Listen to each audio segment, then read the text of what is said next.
¿Cuál es el peor anuncio que tu escuela haya hecho?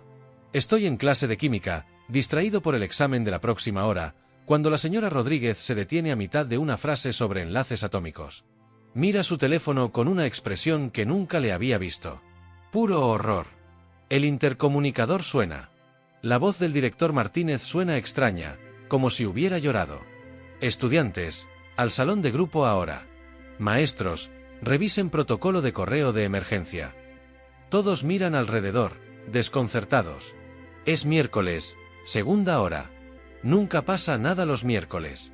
Mi amigo Jaque murmura, amenaza de bomba, pero la señora Rodríguez nos saca con prisa del aula. Al llegar al salón de grupo, el señor Davis parece a punto de vomitar. Le tiemblan las manos mientras observa algo en la pantalla de su computadora. No quiere mirarnos a los ojos. Recojan sus pertenencias. La escuela queda suspendida por el resto del día, y también mañana. ¿Qué? ¿Por qué?, pregunta Melissa, nerviosa. Se está contactando a sus padres, responde él, sin levantar la vista. Al salir del edificio, cuento 8 patrullas de policía estacionadas. Hay una camioneta blanca rotulada como Departamento de Salud del Condado, y varias personas con trajes de materiales peligrosos entrando al recinto. Le mando un mensaje a mi mamá. La escuela cerró temprano. Envían a todos a casa. Antes de guardar el teléfono, ella llama. ¿Dónde estás? Caminando a casa desde la escuela, ¿qué pasa? Ven directo aquí. No te detengas ni hables con nadie. Mi mamá nunca suena tan asustada. Jamás. Prácticamente corro el resto del camino a casa. Ella camina de un lado a otro en la cocina, aún con ropa de trabajo. Es raro, porque nunca llega antes de las 5. Siéntate. Necesito contarte algo antes de que lo veas en noticias o redes sociales.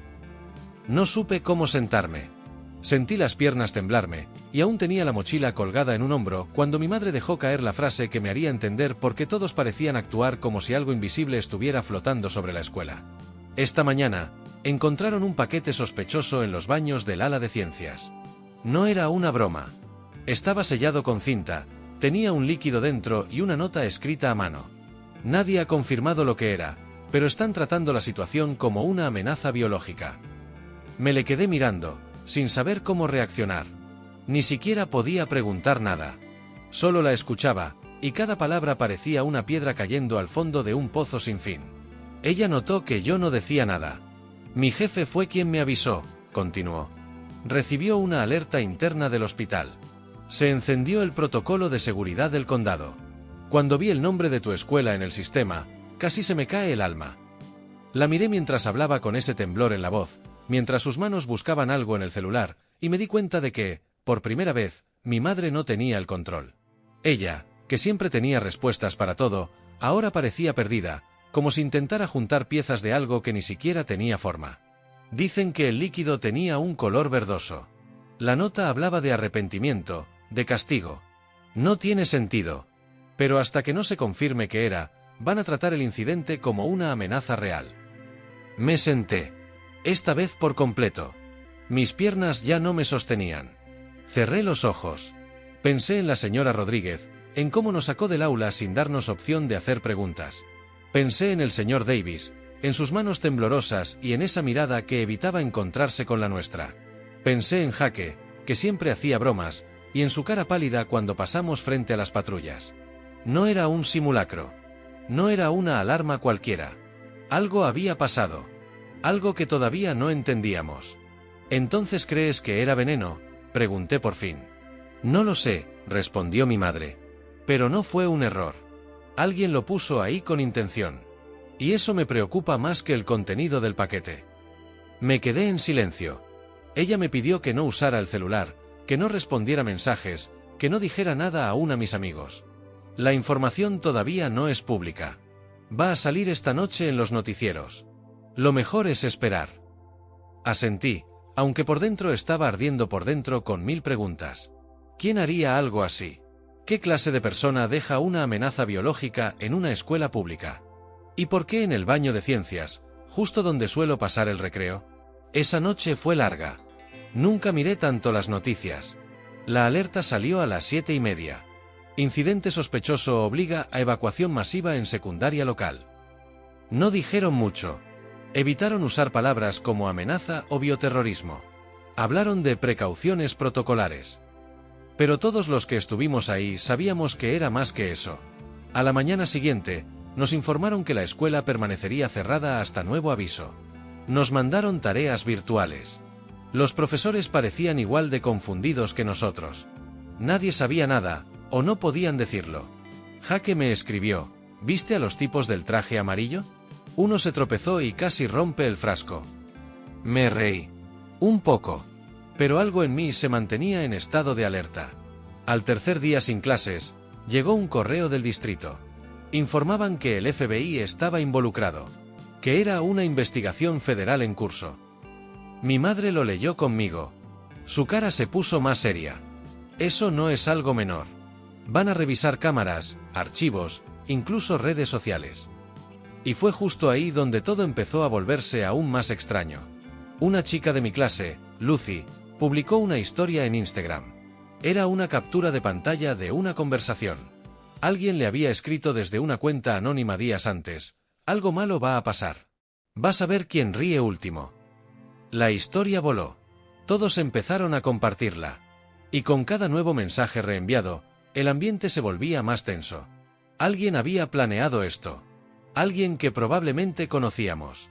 Que había caminado por los mismos pasillos que nosotros. Jaque me llamó por videollamada esa tarde. Estaba pálido. ¿Y si fue alguien de nuestra clase? No supe qué decirle. El pensamiento me atravesó como un rayo. Era posible. Tal vez por eso la señora Rodríguez parecía tan horrorizada. Tal vez ya sospechaba. Empezamos a hacer una lista. Personas raras. Personas que se sentaban solas. Gente que había tenido problemas con maestros. Jaque era cruel a veces, pero en el fondo solo estaba asustado. Todos lo estábamos. Esa noche, a las 10, publicaron un informe preliminar. El contenido del paquete está en análisis. Se confirmó que contenía compuestos químicos en concentración anómala. La nota fue entregada al laboratorio de caligrafía forense. Nada más. Todo seguía en sombras. Sin embargo, lo más inquietante llegó al día siguiente. Cuando volvimos a clases, una semana después, el aula de ciencias estaba cerrada con una cinta negra. No amarilla, negra. Había un cartel blanco, escrito a mano: no entrar sin autorización. Prohibido por orden federal. Nunca más tuvimos clases con la señora Rodríguez. Dijo que se tomaba una licencia médica. Nadie la volvió a ver. Ni siquiera en la graduación. El señor Davis fue reemplazado. Jaque dejó de bromear por un tiempo. Y yo comencé a mirar a mis compañeros de forma distinta. Como si todos guardáramos secretos. Como si algo invisible nos hubiera marcado. Como si el anuncio más terrorífico de nuestra vida no fuera solo un mal recuerdo, sino el principio de una historia que aún no termina. Todo parecía haber vuelto a la normalidad, pero nadie se atrevía a decirlo en voz alta. Había un aire denso en los pasillos, como si todos estuviéramos respirando algo invisible. Las miradas se cruzaban y se desviaban rápido. Los murmullos eran más frecuentes, pero las palabras más escasas. Nadie confiaba en nadie, ni siquiera en sus amigos de siempre. Me di cuenta cuando Jaque dejó de sentarse a mi lado en almuerzo. No porque estuviéramos peleados, sino porque dijo que prefería tener espacio. Incluso Lucy, que siempre organizaba cosas en redes sociales, cerró su cuenta de repente. El correo del distrito avisó que los dispositivos escolares estaban siendo monitoreados y que el uso de tecnología quedaba restringido a plataformas autorizadas. Eso hizo que más de uno dejara de usar sus laptops o se pasara a escribir en papel, como si así se pudiera esconder algo. ¿Pero esconder qué? Yo me hice la misma pregunta mientras caminaba solo a casa, recordando lo que mi madre me dijo días antes. No me importa si tienes miedo. Si sabes algo, dímelo. Ella no entendía que ese era el problema. Yo no sabía nada.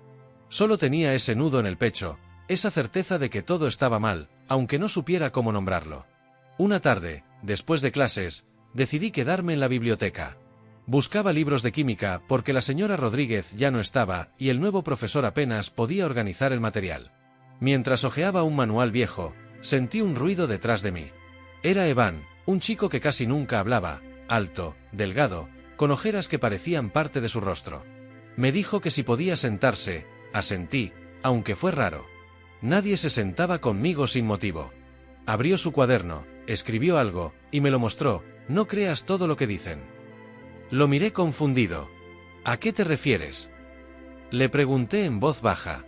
Él rompió la hoja, la guardó en su bolsillo y dijo en un susurro, no fue un ataque externo. Fue alguien adentro. Alguien a quien nunca van a investigar. Me quedé helado. Le pedí que explicara, pero se levantó, me dijo que no podía hablar más y se fue.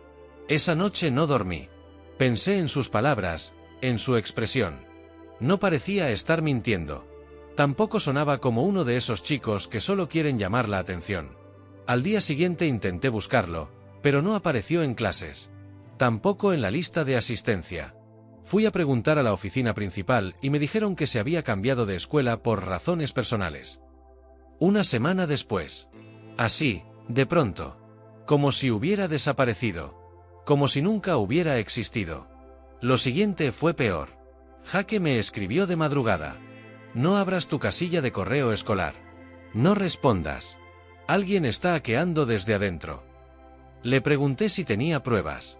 Me mandó una captura de pantalla. Era un correo dirigido a un profesor, desde una cuenta con el nombre de un estudiante fallecido hacía 2 años. El mensaje decía, ¿te acuerdas de lo que hiciste en el laboratorio en 2021? Nada más. Pero el profesor al que iba dirigido no se presentó más desde ese día. Nadie habló de eso. Solo llegó un suplente. La directora hizo un anuncio vago sobre licencia prolongada.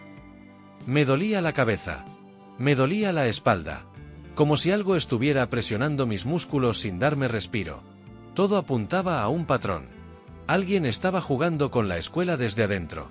Y no lo hacía por diversión. Parecía tener un propósito. Un ajuste de cuentas. Un castigo. Y eso me llevó a recordar algo. Una historia que contaba mi hermano mayor, que se graduó en esa misma escuela hace 5 años. Siempre hablaba de una estudiante que fue expulsada injustamente por algo que no cometió. Dijo que la culparon por un experimento mal hecho, que una sustancia había causado una reacción química en el aula y que hubo un pequeño incendio. Pero ella juró que no fue su culpa. Que alguien más lo había provocado y había usado sus cosas para incriminarla. Después de eso, nadie volvió a mencionarla. Se llamaba Clarissa. Era buena en ciencias, ganaba concursos, tenía un promedio casi perfecto. Y después, silencio. Fui a buscar el anuario de ese año. Encontré su foto. Sonreía.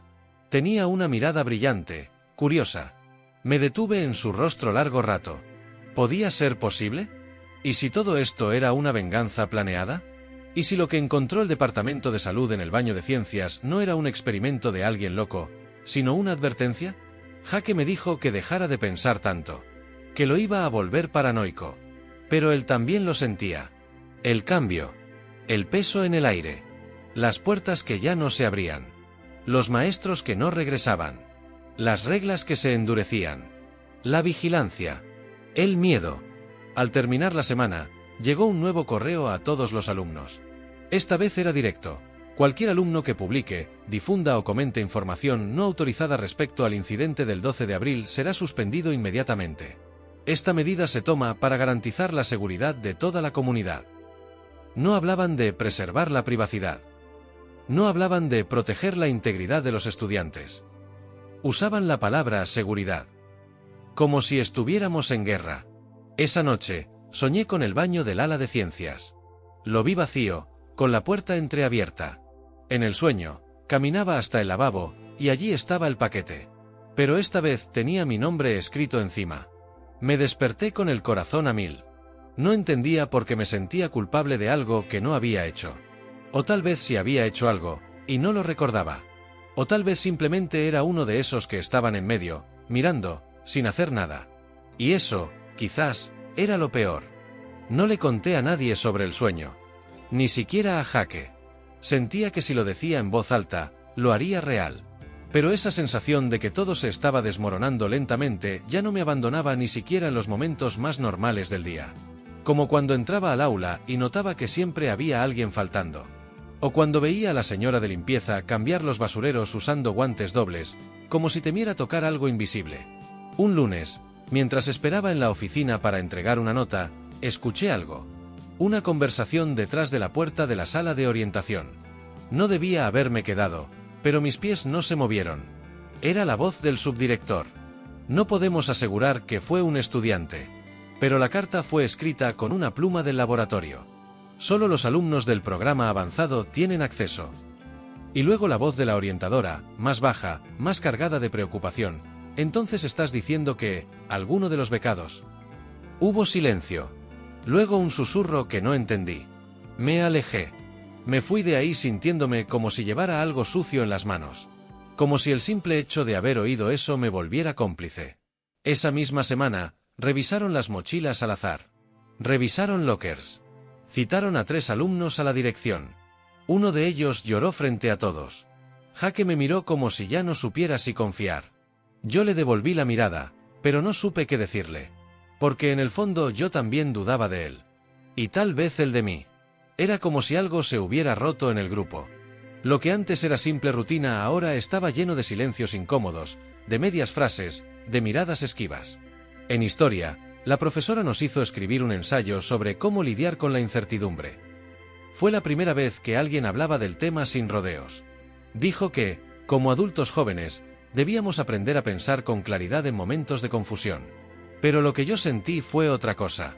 Sentí que nos estaban preparando para algo. Como si supieran que lo peor no había pasado.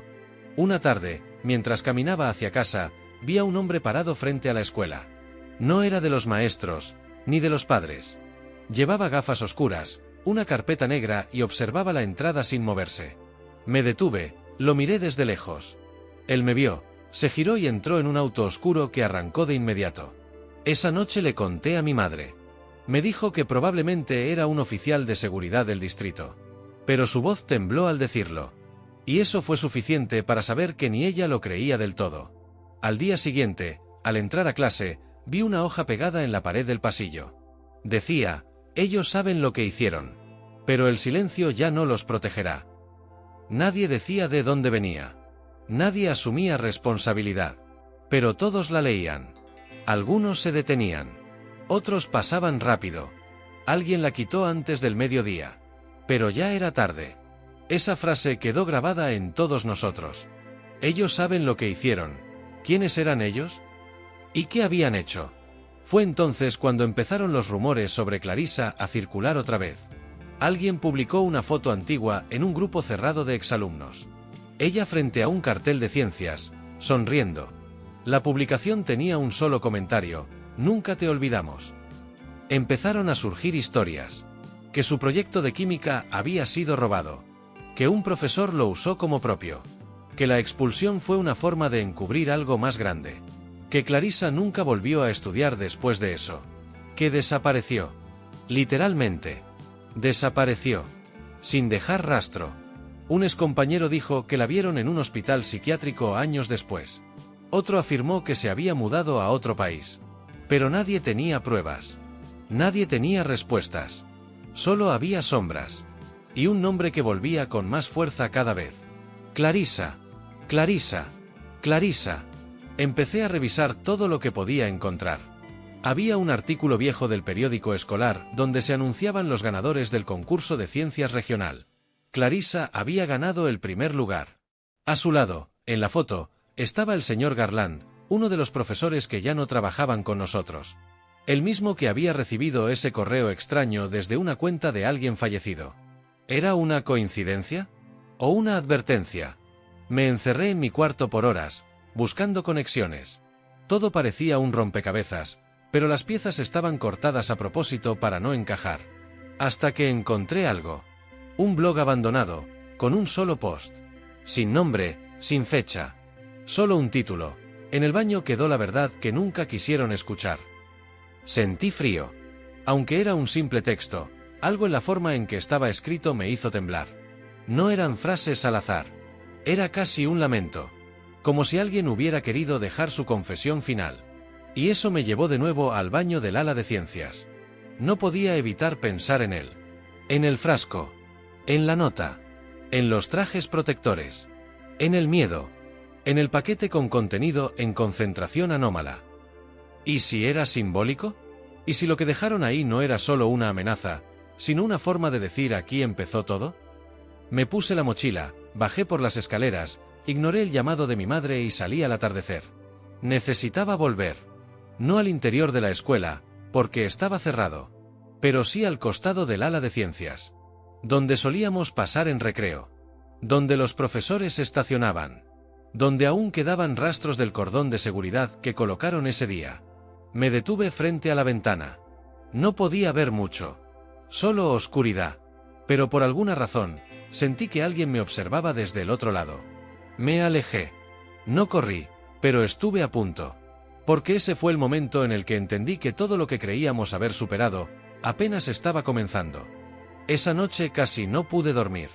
Me quedé mirando el techo, escuchando los sonidos de la casa como si cada uno pudiera transformarse en una señal, en una clave, en una advertencia. Cerraba los ojos y veía la ventana del ala de ciencias. Oscura. Silenciosa. Pero no vacía. Sentía que alguien me había visto desde ahí. No podía explicarlo. No tenía lógica. Pero el miedo no siempre necesita pruebas. A la mañana siguiente, evité mirar hacia esa parte del edificio. Bajé la cabeza, entré por la puerta principal y me senté en clase como si todo estuviera bien. Pero nada estaba bien. Y lo comprobé cuando la directora hizo un anuncio por el intercomunicador antes de empezar la jornada. Querida comunidad escolar, se ha detectado una actividad inusual en los sistemas informáticos. Les pedimos a todos que se abstengan de utilizar redes sociales o dispositivos personales mientras estén en el edificio. Toda la información sobre el incidente del mes pasado debe ser ignorada si no proviene de fuentes oficiales. Gracias. Esa última frase lo dijo todo. El incidente del mes pasado. No lo llamaron accidente, ni evento, ni suceso. Lo reconocieron como un incidente. Pero lo más perturbador fue que mencionaron las redes sociales. Como si alguien estuviera difundiendo algo. Alguien que sabía. O que creía saber. Ese mismo día, después del almuerzo, recibí una nota en mi casillero. Un sobre blanco, sin nombre. Solo decía, nos vemos en la cancha, después de la última hora. Solo tú. Nadie más. Pensé en tirarla. Pensé en mostrarla a un maestro. Pero no lo hice. Guardé la nota y la llevé en el bolsillo como si fuera una pieza de evidencia de algo que ni siquiera sabía cómo nombrar. Cuando llegó la hora, caminé con el corazón latiendo como si fuera a romperme el pecho. La cancha estaba vacía. El cielo empezaba a oscurecerse con nubes de tormenta. Me detuve en medio del campo. El viento era frío. Y entonces, lo vi. Evan. El mismo chico de la biblioteca. El que había desaparecido. El que dijeron que se había cambiado de escuela. Estaba allí. De pie, como si nunca se hubiera ido. Como si supiera que lo había estado buscando en silencio todo este tiempo. Pensé que ya no estabas aquí, le dije. Nunca me fui, respondió. Solo me pidieron que me hiciera invisible. No supe cómo responder. Lo miré, buscando alguna señal, alguna expresión que me dijera si estaba jugando conmigo o hablaba en serio. Pero no vi engaño. Solo cansancio. Dolor. Clarissa no se fue porque quiso, continuó. Ella no puso esa sustancia en el aula. Fue otro. Uno de los profesores. Pero cuando trató de decirlo, nadie la escuchó. Tragué saliva. ¿Y tú cómo sabes todo eso? Porque estaba allí. Porque la ayudé a limpiar. Porque ella me contó antes de que la obligaran a firmar un papel que la incriminaba. Dijeron que era un acuerdo. Que si confesaba, podría volver a estudiar el próximo año. Pero la expulsaron igual.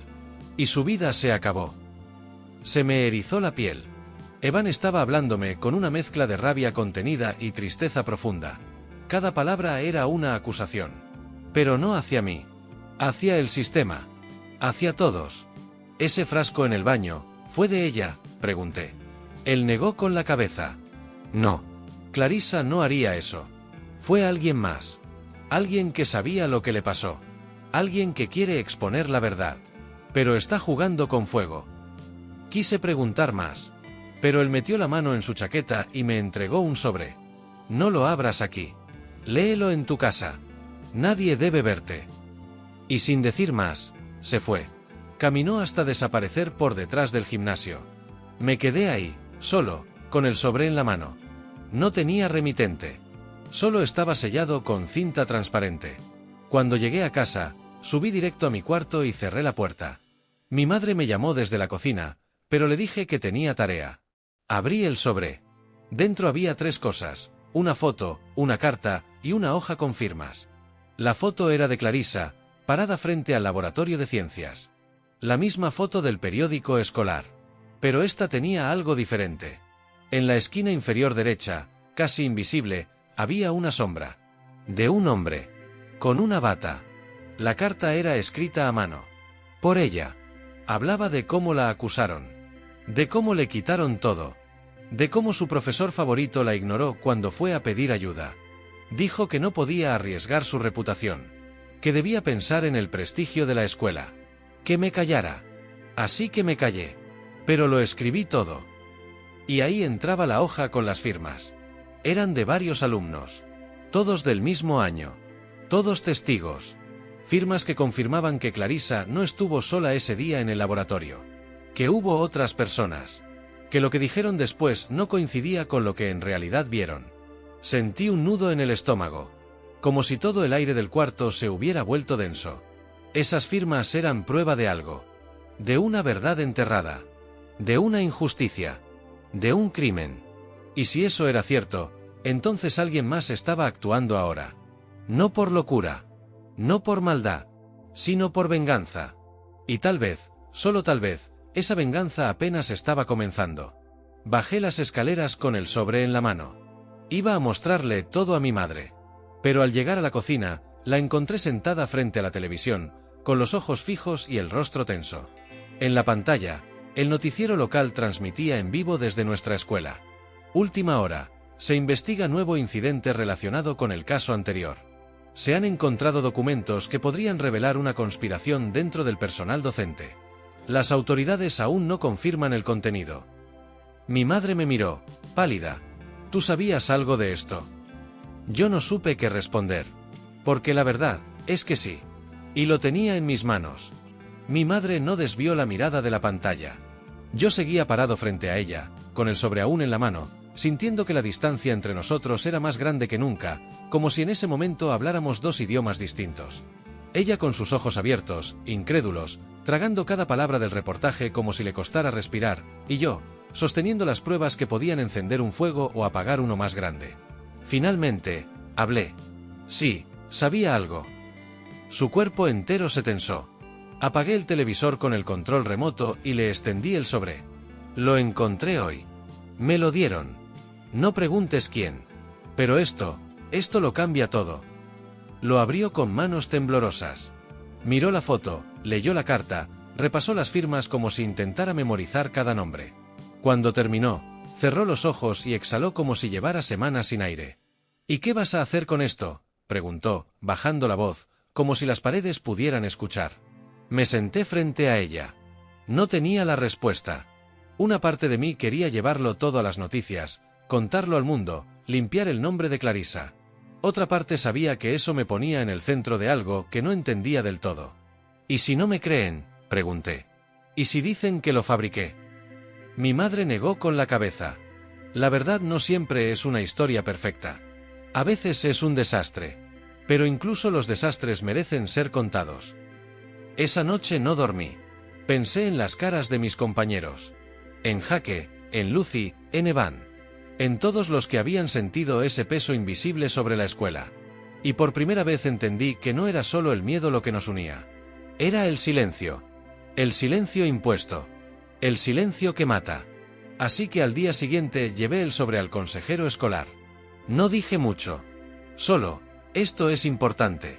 Pertenece a alguien que no tuvo voz. Él lo tomó, me miró con una mezcla de sorpresa y preocupación, y me pidió que esperara afuera. Lo hice. 30 minutos después me llamó a la oficina del director. Había 3 adultos en la sala. 2 de ellos eran de traje. Uno llevaba una placa en el cinturón. Me preguntaron dónde conseguí el sobre. No di nombres. Solo dije la verdad, lo encontré en mi casillero. Les entregué también una copia que había hecho la noche anterior.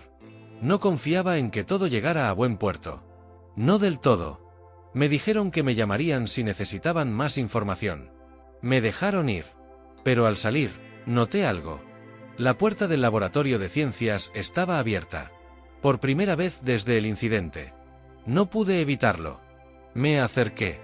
No entré, Solo miré desde el marco. Todo estaba limpio, renovado, como si hubieran borrado cada huella del pasado. Pero una cosa me llamó la atención. Sobre una de las mesas, alguien había dejado una rosa blanca, fresca, recién colocada, y un papel doblado a un lado. Me aseguré de que nadie estuviera mirando y tomé el papel.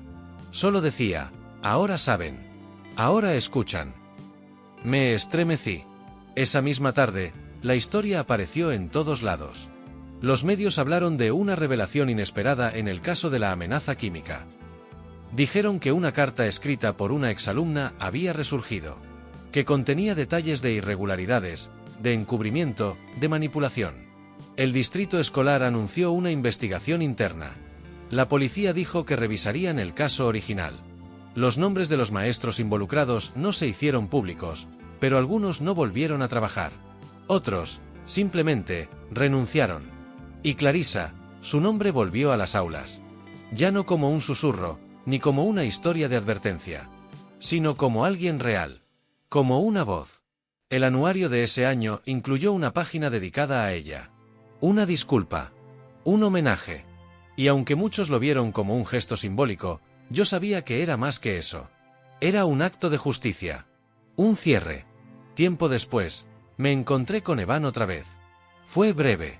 Estábamos en una cafetería del centro. Me hizo una señal desde una mesa. Me acerqué. Gracias por no quedarte callado, dijo. Le sonreí. Gracias por confiar. Él asintió. Me entregó un cuaderno.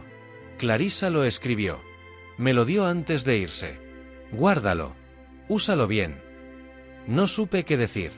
Solo lo tomé y lo guardé en mi mochila, sabiendo que había recibido algo que no me pertenecía, pero que tenía la obligación de proteger. Nunca supe quién colocó el paquete en el baño ese día. Tal vez nunca lo sepamos. Tal vez fue un último acto desesperado de alguien que también quiso ser escuchado. Pero sí sé algo. Desde entonces, miro diferente a la gente que calla. A los que bajan la cabeza. A los que parecen cargar un peso invisible. Porque a veces, no son cobardes. Son sobrevivientes. Y están esperando que alguien, aunque sea una sola persona, escuche lo que tienen para decir. Hoy, la escuela sigue allí. Con nuevas reglas, nuevos rostros, nuevas historias. Pero en los pasillos todavía queda algo. Una especie de eco. No de miedo, sino de verdad. La clase de verdad que no se puede borrar con una hoja nueva. La clase de verdad que encuentra la forma de salir, aunque hayan hecho todo por enterrarla.